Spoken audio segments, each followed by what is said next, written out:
Good morning. Here I am. First, I'd like to say everyone put out good thoughts and prayers for Amy Speaks, who is going into surgery on the 26th. We're rooting for you, Amy. And I don't want to drop anyone's anonymity, especially where I'm not asking permission. But if it's public on my comments, I will put a shout out for you.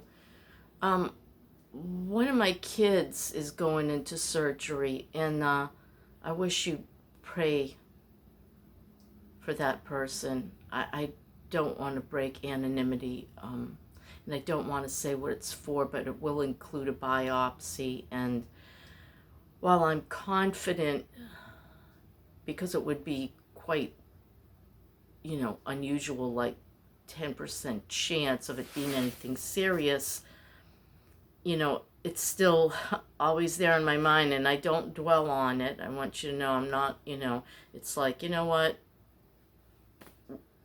We got to cross that bridge first. And that will be first week of June is the surgery, and then I don't know how long a biopsy takes. So, I get a lot on my mind right now, and I'd appreciate your thoughts and wishes and prayers for my child. And that's kind of why I'm a little up in the air about where I'm going and what I'm doing. Last night when I was babysitting Finn, because the kids are like frantically working every night to get their place done, and I had been so out of commission I couldn't help babysit until now. And it's not like I'm totally healed up. This left hip, I don't know what the heck is the matter with it. It's all up in my upper butt cheek. I don't know how else to put it. It's near my sacrum. Yeah, it's actually like kind of there and a little below my sacrum. And it just hurts. Before it was my right hip, as you may remember, and that has the cysts up in the socket, and that has been not acting up, but I haven't been walking either. The humidity is 91%. And it feels so dreadful out there. I just hate humidity.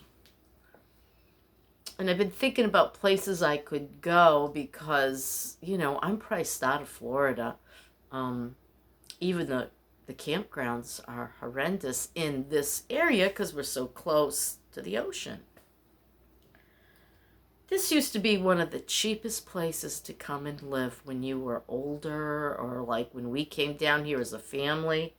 Our first rental was $450 a month. It was an older 60s home with no updates. And I think the furniture was original too, but heck, we were thrilled to death to find something for $450 a month. Man. Oh, times have changed, haven't they? That same house is probably what, $1,300 a month?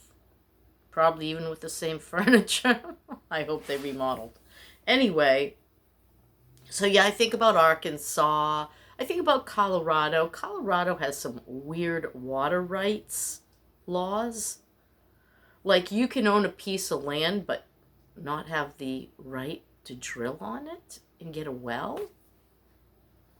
I get why, because, there's vast amounts of land and it's on top of aquifers, and if you start digging, they're going to lose water, and then if that happens, they can't send it to wherever it is they want to send it. Things have changed, haven't they, since the frontier days when they were homesteading? Yep. Nobody owned your mineral or water rights then. Wow.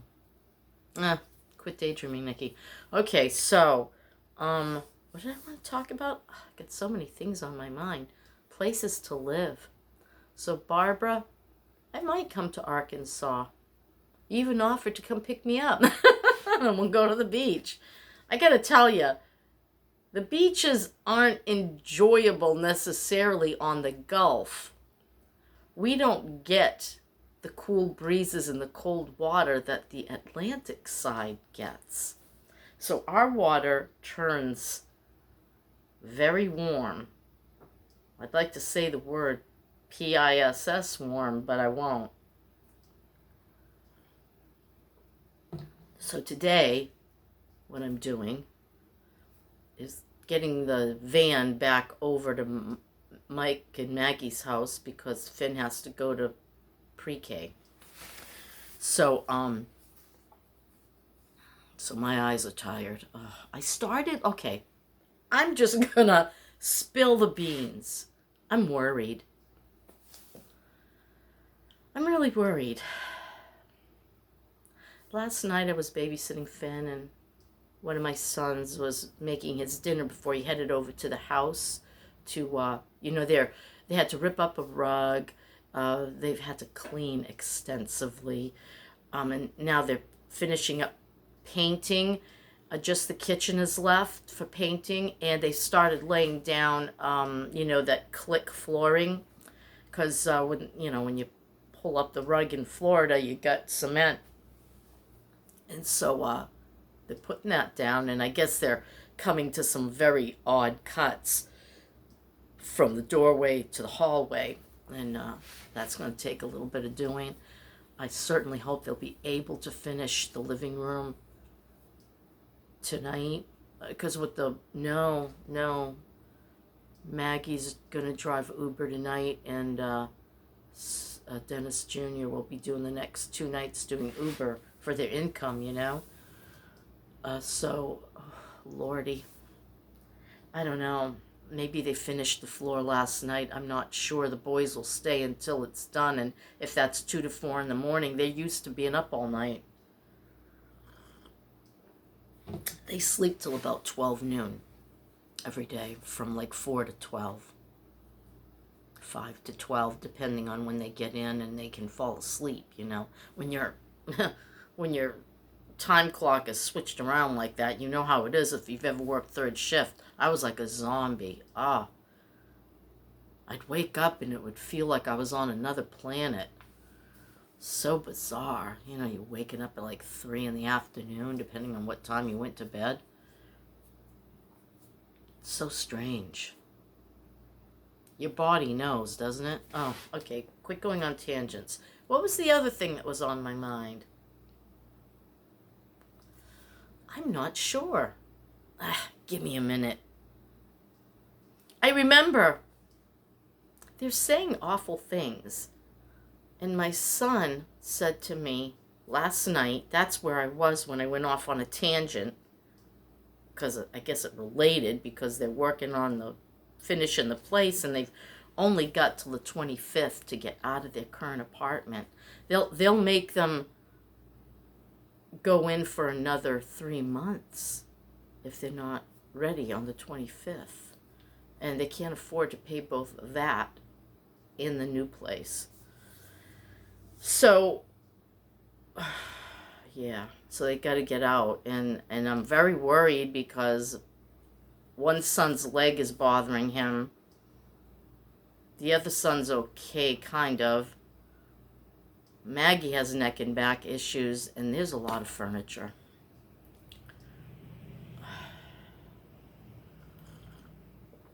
I don't know why, but everything makes me a wreck.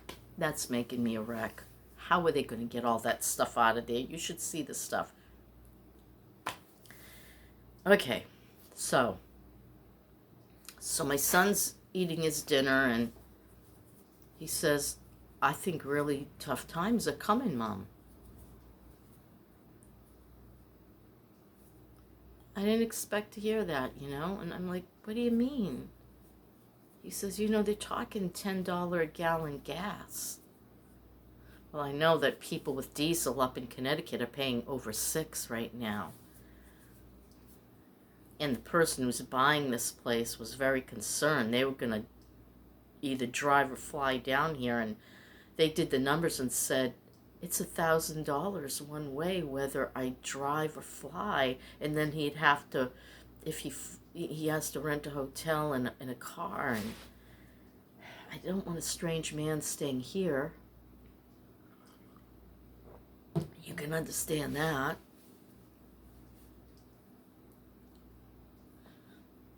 You know? Anyway, and so my son is saying this to me. I said, I says to my son, this couldn't have come at a worse time. I'm talking about buying a van, and in September I can't stay down here in a van. It would be like a easy bake oven.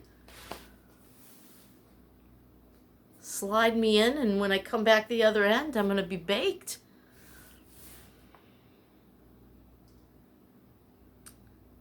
Very disheartening. What am I going to do? Pay $500 a month to be in a campground? Guess I could stick an AC unit in one of the windows. Plug it in. That'd be crazy. I guess crazier things have been done.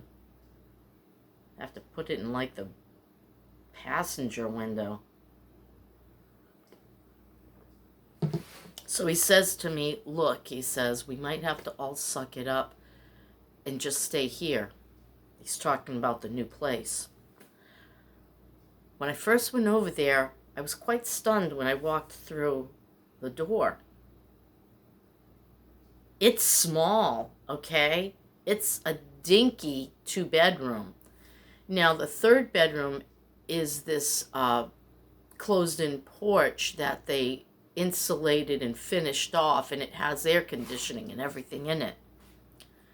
But right now, it's being used as storage by my kids, Maggie and Mike, who had their old business, electronics, and there's a bunch of stuff in there that really needs to go in the garbage. And then there's a bunch of stuff Michael wanted to repair, and then there's just a bunch of stuff. Dang, room is full. They'll do something about it once they move in. They'll be able to work on it till they can, So they're going to be sleeping in the living room while Finn gets his own room, which he hasn't had his own room. He's had to share a room with Mike and Maggie, which he doesn't mind because he loves his mom and dada. And so that will, once that porch room gets cleared out and can become Maggie and Mike's bedroom, it's going to be very livable for the 4 of them. I can't do that. I can't move into their little dinky living room. I can't do it. And 1 bathroom. You know what? My higher power has my back. I know it. I gotta stop getting in that mini panic mode. I don't get into a full-blown panic. It's more like, what if? What if I never find my van? What if there's $10 a gallon gas? What if the world comes to an end? These things pass my mind now and then. If the world comes to an end, I'll be set. But $10 a gallon gas, I'm screwed.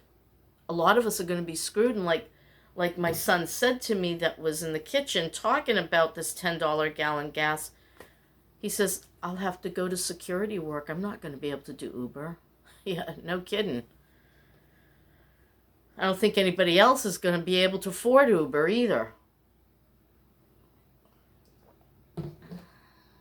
A ride 3 miles down the street's going to be $25 at least. It's $10 now.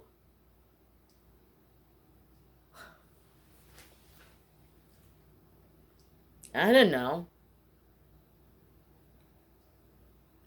I didn't do it. Just want you to know that. So yeah, things are on my mind. I would have gotten a little camper and stuck it in a park down here. But they've lost their minds on prices. What I thought was $420 down the street, no, that's if you own a park model and are living in the mobile park side, which I ain't buying. If you're not, it's $8 something a month for the RV park. That's even under seasonal. Surprise! I know. I should have, checked that out for... Look, I knew there were going to be issues, but I knew this. I know I'm right, having sold this. That's something I am so sure of. I can feel it in my soul. So I have no regrets of selling this and that I can't stay here. I have no regrets of that. And I don't have to be out till the last day of August so that they can move in September 1st. I wonder what they're going to do when, they're on a very tight budget. Very tight. It's very sad. And, wow. At least he won't have to pay for car rental and a hotel when he comes down here. This place will be ready for him. And I'm leaving at least one bed.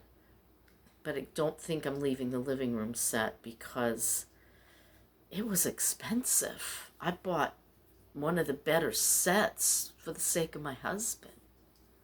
And of course it couldn't hurt me any. And I gotta tell you something. I don't care what you pay for furniture. Well, maybe if I had paid $3,000 instead of $2,000, I would have had better. But this stuff doesn't hold up. It doesn't. But see, I could give, if I can't sell the furniture set, and the kids have asked for Dennis's chair, if I can't sell the love seat, I'm going to give it to the kids because their sofa is destroyed. Finn is very rough on stuff. So that's a possibility there. And then I have all this other furniture, like my beautiful oak commode. I clearly see at this point there's absolutely no room for it at the kids' new place. I don't want to get rid of it. I love it. But you see, you can't put it in storage in Florida. And probably definitely not in storage in Arkansas unless it's air conditioned. And air conditioned is $250 a month. Yep. You heard me right, for 10 by 10. I won't be storing anything. It reminds me of my husband, my oak commode. So I says to my son, look, I know there's openings back where I used to live in Dover Foxcroft, Maine, at the little mini one-bedroom apartments for seniors. I could just go there. And he's like, no, you're not leaving. They love me. I'm loved. I'm loved by them. I'm loved by you all. Funny, isn't it? You think in this world you're just traveling alone all the time. You feel alone sometimes. Well, I have. It's like everybody's got their lives in their world. Who gives a damn what happens to this old broad? But they do, People care. It blows my mind because I always thought everybody was out for themselves, I mean, the majority. I know there's good people out there who care about others and really devote their lives to helping others. I know that exists, and I guess I just thought it was a rarity, but it's not so rare after all. That's good to know, isn't it? Yeah.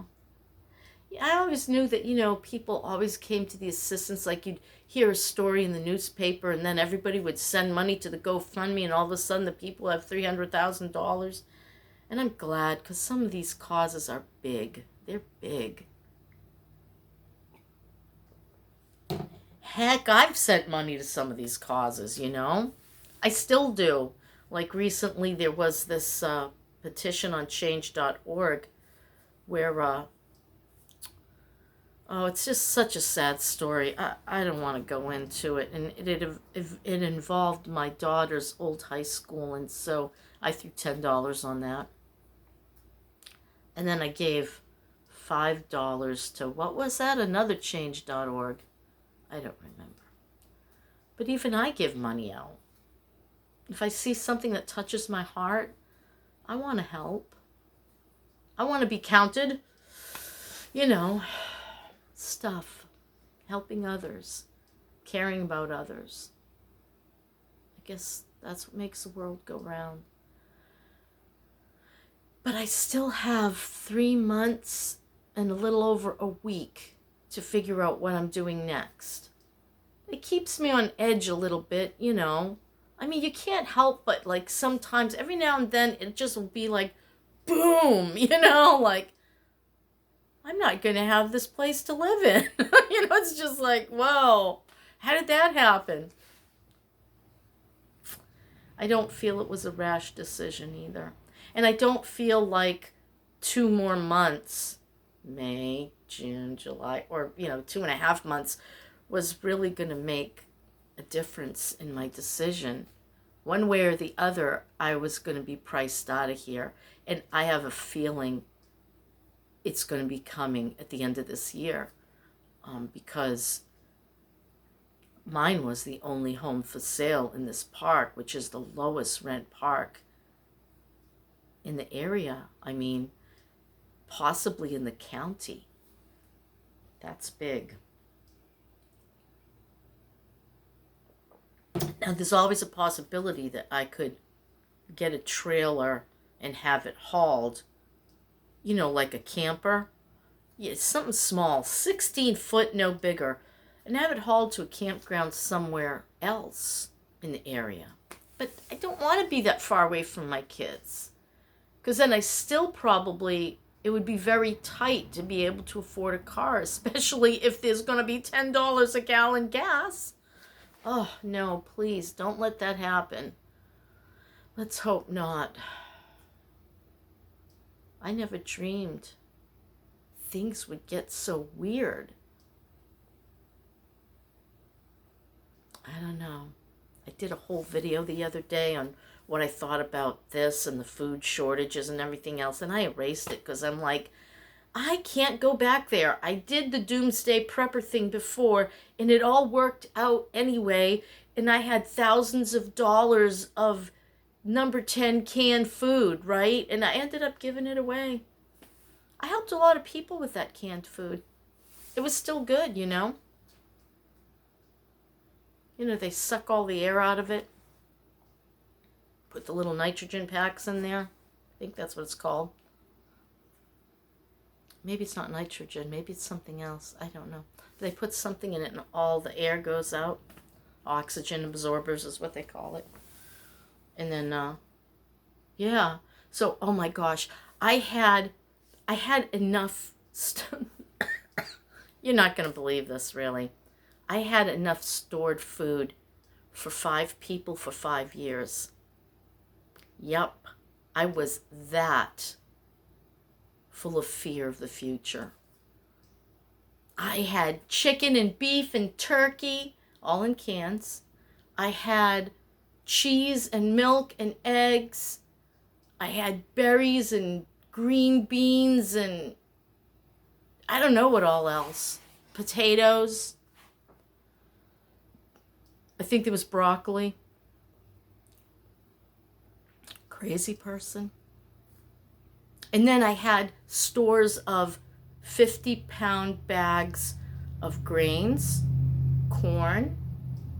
I had my own grinder. I had a hand grinder, and I had an electric grinder. I was going to grind my own grains, and we were going to be all set for the apocalypse.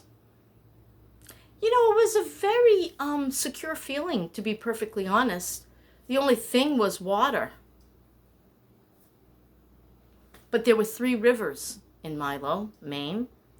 And so I suppose, hauling water. Yeah, right. In my condition, they would have been hauling me to the water. That's how it goes. So, yeah.